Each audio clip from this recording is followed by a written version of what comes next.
সারসিনা নাম শুনেছেন তো? সারসিনা দরবারের দুটো ঘটনা বলবো। আমি আপনাদের কাছে আজকে কিছু কথা বলতে চাই, আপনার ধৈর্য সহকারে শুনবেন তো? যারা দূরে আছেন কাছে এসে বসেন, কাছে এসে বসেন, বসার জায়গা। ভালো মানুষ, জ্ঞানী মানুষ দাঁড়ায় থাকে কেন? বসে থাকে, বসে বসে আলোচনা শুনেন।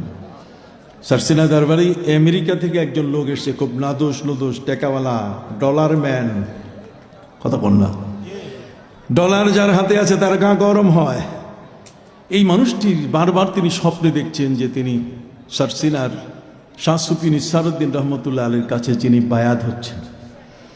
যেহেতু যারা আমেরিকা থেকে আসে তারা দেশে বেশি দিন থাকতে পারে না, আবার তাদেরকে ব্যাক করতে হয়।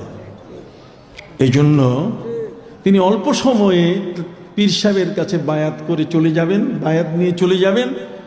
তো বায়াত নিয়ে চলে যাইতে গেলে অন্তত পক্ষে বর্তমান জানুয়ারি মাসে আমাদের শিক্ষাবর্ষ শুরু হয়। তো শিক্ষাবর্ষে প্রত্যেকটা শ্রেণীর তো বই আছে, সিলেবাস ভুক্ত বই আছে কিনা। তো উনি দেখলেন যেহেতু আমি অল্প সময়ের জন্য আসছি, তো কাজে আমি একটা দোকান থেকে একটা ওজিফার বই, আমলের বই, এটা পীর সাহেবের কাছে দিব।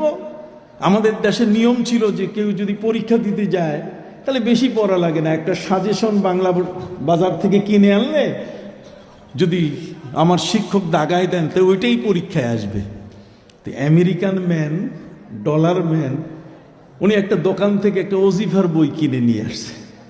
উনি বলছেন, হুজুর আমি তো আমেরিকা ফিরে যাব, তা আমার এই ওজিফার বইটা একটু দাগায় দেন, আমি প্রতিদিন কি কি আমল করব।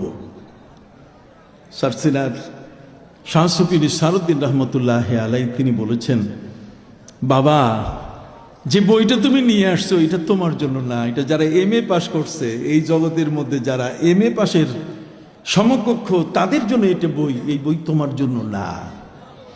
কাজে আমি এখানে তোমাকে কোনো সবক কোনো জায়গায় দাগ দিতে পারবো না। ওই তাহলে সবক দেন, বায়াত করেন। বায়াত করলে মানতে হবে, কিন্তু আমি বায়াতের অর্থ হলো আমি যা বলবো তুমি আমার কাছে বস্তুর মতো, বিকৃত বস্তুর মতো যা বলবো তাই তোমাকে মানতে হবে। কয় ঠিক আছে। কয় তাহলে তোমার একটা সবক আছে, এটা যেহেতু MA পাশের ছাত্রদের জন্য, তো তুমি তো প্রাইমারি, তো প্রাইমারির জন্য সবক আছে, সেটা হলো যে তুমি বাড়িতে পাশে তোমার মসজিদ আছে কিনা। কয় আছে। তোমার দায়িত্ব হলো ওই মসজিদে যাইয়া যত মুসল্লি নামাজ পড়ে ওদের জুতাগুলো তুমি সোজা করবা, এটা হলো তোমার সবক। কি করবে? আওয়াজ আসলো না, আবার বলেন জোরে কি?